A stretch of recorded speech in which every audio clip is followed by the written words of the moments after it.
Alors je sais tout de suite ce que vous allez dire. Oui, mais il y a déjà une critique de Stranger Things 4 sur la chaîne. Comment c'est possible qu'on t'en fasse une deuxième? J'avais 2 ans de moins. Salut à tous à votre du cinéma. Vous le savez, récemment sur la chaîne, nous avons fait des critiques de Stranger Things 1, 2 et 3. Et est venu le moment de parler de Stranger Things 4. Et petit Zaylock se dit alors, mais espèce de sombre connard, t'as déjà fait une critique de Stranger Things 4.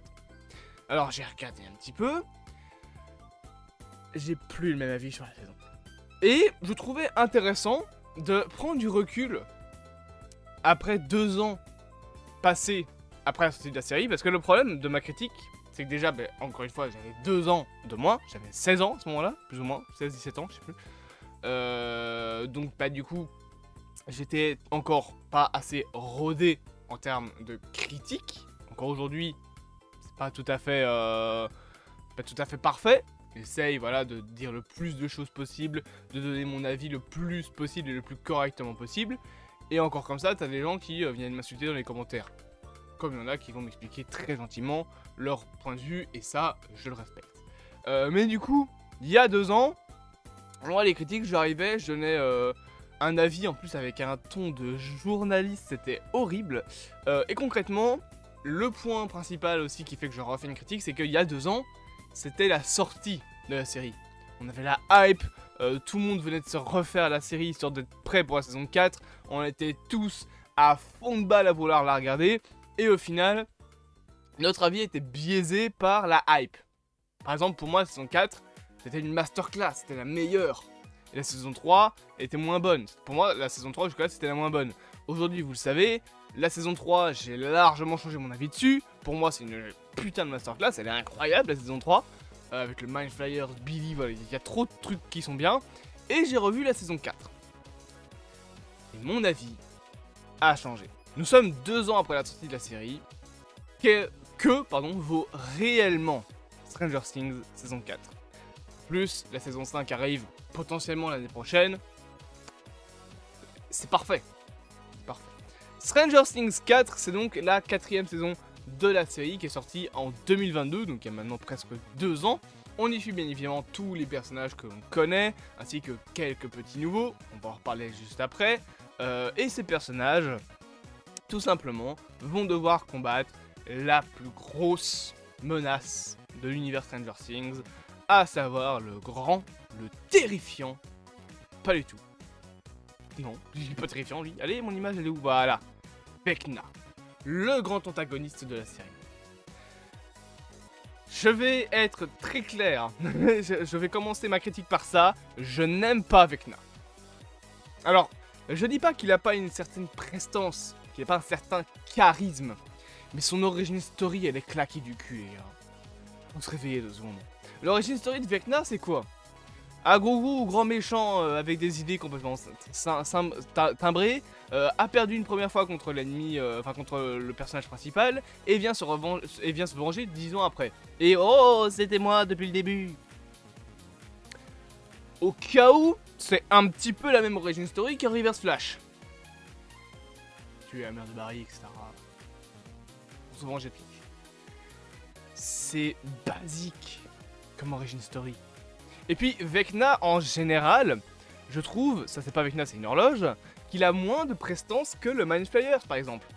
En fait, ce que j'ai comme mal avec Vecna, c'est que c'est vraiment un méchant de base d'une série quoi. C'est vraiment l'antagoniste qui vient se venger des années après sur le héros, et c'est lui qui a tout fait, c'est lui qui a tout inventé, il est à l'origine de tout dans le monde. Le mec il est à l'origine des pouvoirs de 11, de l'apparition de l'Upside Down, du Mind Flayers, de la disparition de Will, il est à l'origine de tout et de tout le monde.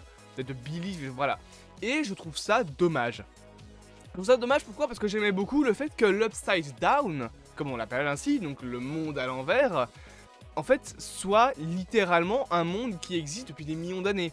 Et je trouve ça dommage de se dire que dans le lore de Stranger Things, de base, l'Upside Down n'est rien. C'est juste un sol fertile avec quelques créatures.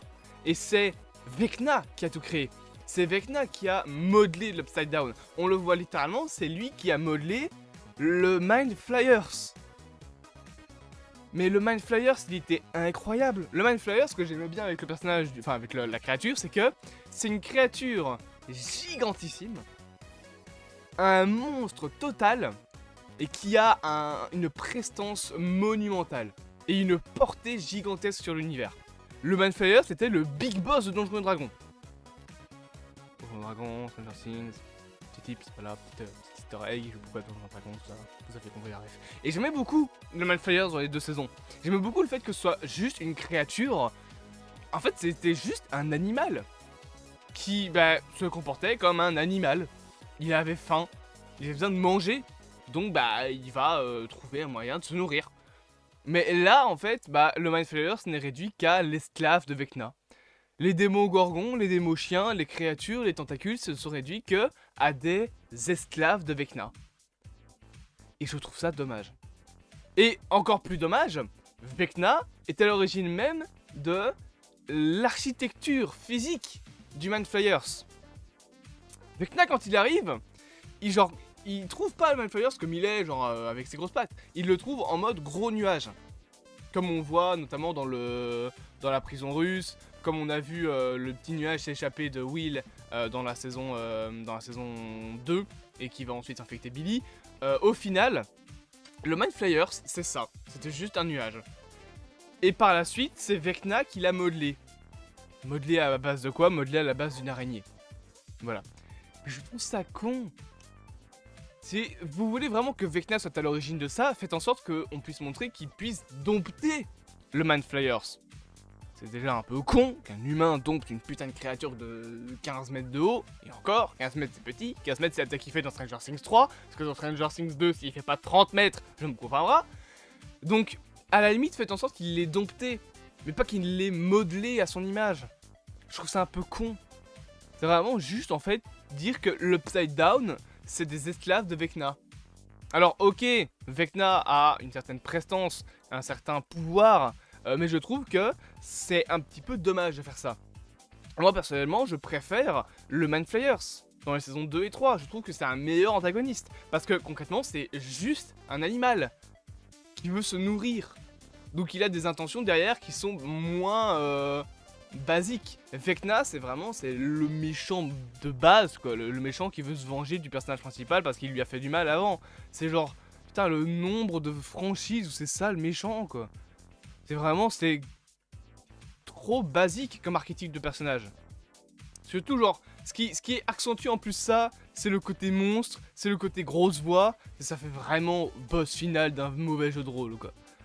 Alors, je sais que Stranger Things c'est lié à Donjons et Dragons, donc du coup la comparaison est un peu conne, mais ça fait vraiment mauvais méchant de jeu de rôle. Là, le MJ du jeu de rôle, il sait pas écrire, hein. Vraiment. Pourtant, voilà, même si le méchant pour moi est moins bon, honnêtement, Vecna, voilà, c'est pas incroyable. Alors, il a des points de son origine story qui sont bien, le fait qu'il ait tué sa famille, bon, c'est basique aussi, genre le nombre de fois qu'on a vu ça, mais ok. Bien que la révélation, comme quoi qu'il est Henry, moi je la voyais venir à des kilomètres, honnêtement. Déjà, même la première fois, je la voyais venir à des kilomètres. C'est genre, c'est cramé, quoi, vraiment. Mais en soi, pour moi, c'est un antagoniste qui reste bien, mais voilà, je trouve qu'on aurait pu faire mieux comme antagoniste final de Stranger Things.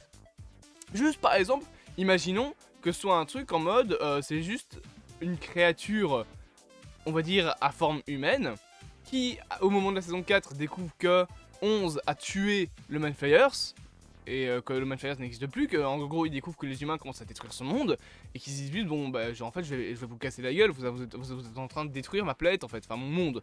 Ça aurait été plus intéressant que, ah gros je vais me venger parce que tu m'as fait du mal il y a 10 ans et demi. Vous sentez le côté un petit peu cliché du méchant. Honnêtement, ça aurait été, bon, tout aussi cliché, mais un peu plus intéressant de voir juste Vecna arriver en mode, en fait, je vous avais cassé la gueule à mes esclaves, à mes créatures, je vais vous casser la gueule en retour, en fait. Vous prenez pour qui? Voilà, ça aurait été mieux, en fait, que juste, ouais, c'est Victor Krill, il veut se venger de 11. Ce qui veut dire quand même que, dans le lore de Stranger Things, 11 est au milieu de tout. Elle est au milieu de l'Upside Down, elle est au milieu du Mind Flayers. Ça veut dire que s'ils veulent faire un spin-off à Stranger Things, je sais pas moi, qui se passe au Japon, par exemple, ce sera pas possible. Faudra que ce sera lié à 11. et avec Na, et donc à Hawkins. Donc on va pas se détacher. Ça aurait été juste un monde qui serait à part entière et qu'on le découvre. Bah ouais, t'aurais pu faire des trucs sur le côté, ça aurait été plus intéressant. Et je vais prendre un exemple. Alors c'est un exemple con, c'est con comme exemple de faire ça comme ça, mais c'est l'exemple que je connais le plus. Vous allez très vite comprendre pourquoi. Nowhere. Ouais, je sais. Je vous casse les couilles avec ce truc. Nowhere. Pour ceux qui ne savent pas, c'est le bouquin / scénario de série, bref, c'est l'histoire que j'écris. Depuis maintenant plusieurs années. Dans le monde de Nowhere, il y a un monde parallèle, d'où viennent les créatures. C'est juste ça. Ça s'arrête à ça. C'est pas les humains qui l'ont créé, c'est pas un scientifique fou qui l'a découvert, c'est juste, ce monde existe. On en découvre l'existence. Il n'y a pas de côté de gros méchants tout pas beaux qui vivent dans ce monde-là, non. C'est juste ça. Si je veux prendre un autre exemple, c'est un peu comme The Mist. The Mist, c'est un monde parallèle, qui est découvert par des scientifiques, il me semble, en tout cas qui a été découvert dans un labo, qui envahit la planète, mais il n'y a pas de grand méchant tout pas beau qui est derrière tout ça, c'est juste ça, un monde, un autre monde, et tu peux faire plein de trucs avec ça. T'es beaucoup plus libre en ayant juste cet univers différent, qu'en disant en fait cet univers différent il a été créé par ces personnages là, et du coup voilà, grand méchant tout pas beau. Vous comprenez un peu où je veux en venir?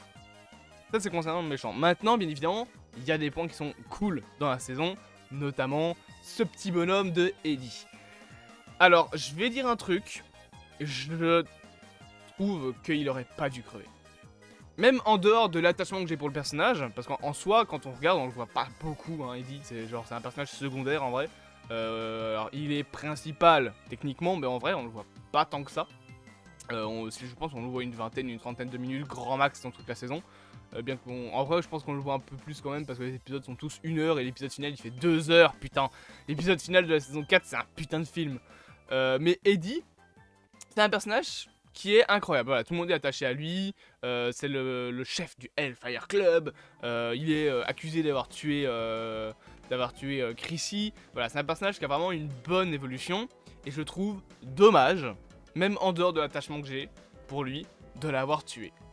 Et ça rejoint en fait la critique que j'ai faite toujours dans la série, c'est ces personnages qui deviennent principaux que tu intègres en une saison, et que tu tues dans la même saison. Bob, Barbara, Chrissy, Eddie, Alexei, tous ces personnages-là, pourquoi les avoir intégrés si c'est pour les tuer juste après?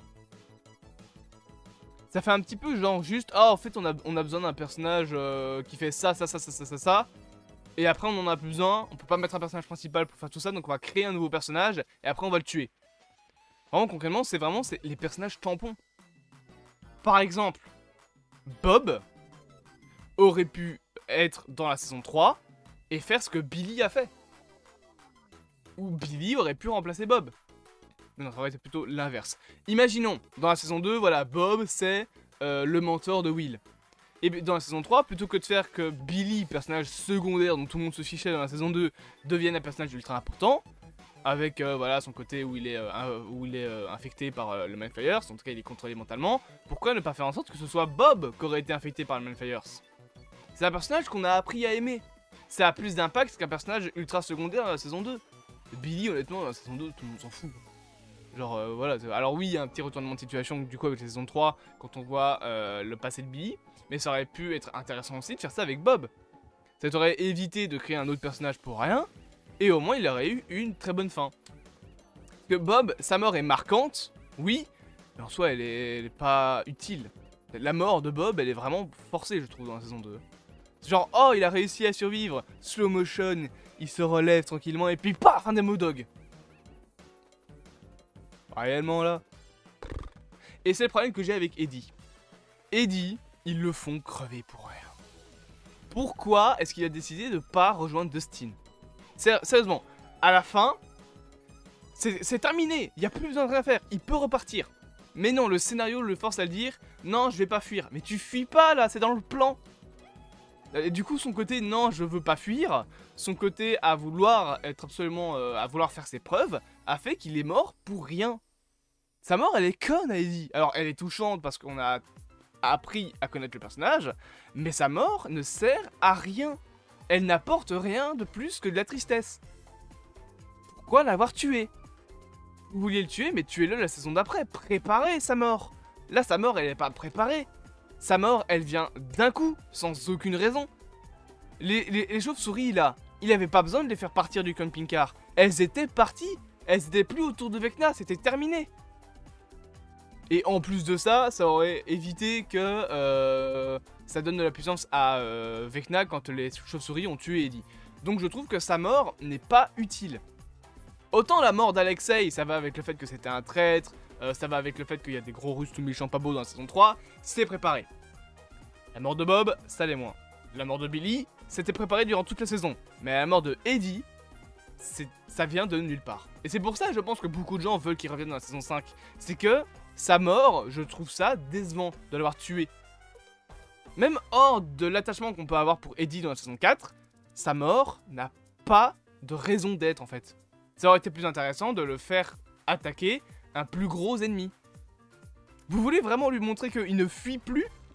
Faites-le attaquer Vecna dans la saison 4. Sur saison 5, pardon. Là, il va plus fuir. Et là, putain, on va se dire, waouh, Eddie, personnage ultra secondaire, va casser la gueule à Vecna. Waouh. Et là, il fuit plus. Là, concrètement, ce qu'il a fait, c'est prendre un vélo et se faire buter par des chauves-souris pour aucune putain de raison. Et c'est con. Je pense que Eddie n'aurait pas dû crever.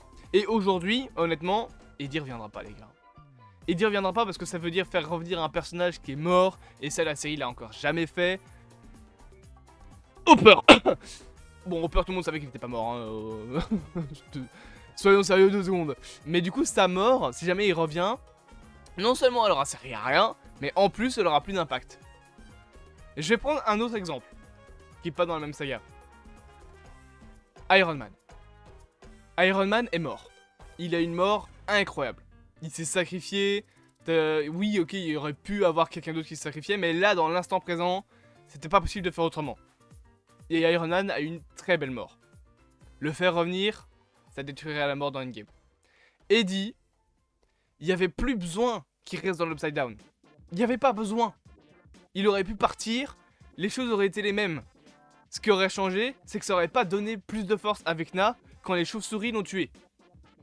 Parce que du coup, ça donne de la force à Vecna, les chauves-souris se nourrissent, et comme il y a l'esprit de ruche, ça a donné de la force à Vecna. Sans ça, il aurait eu un peu moins de force pour 11. Donc sa mort n'a d'utilité que de renforcer l'antagoniste. Du coup, pourquoi est-ce qu'il est parti se faire buter pour rien? C'est le problème que j'ai avec Eddie. En soi, le personnage est cool, voilà, c'est l'archétype du métalleux, tout le monde va l'aimer, mais sa mort n'est pas utile.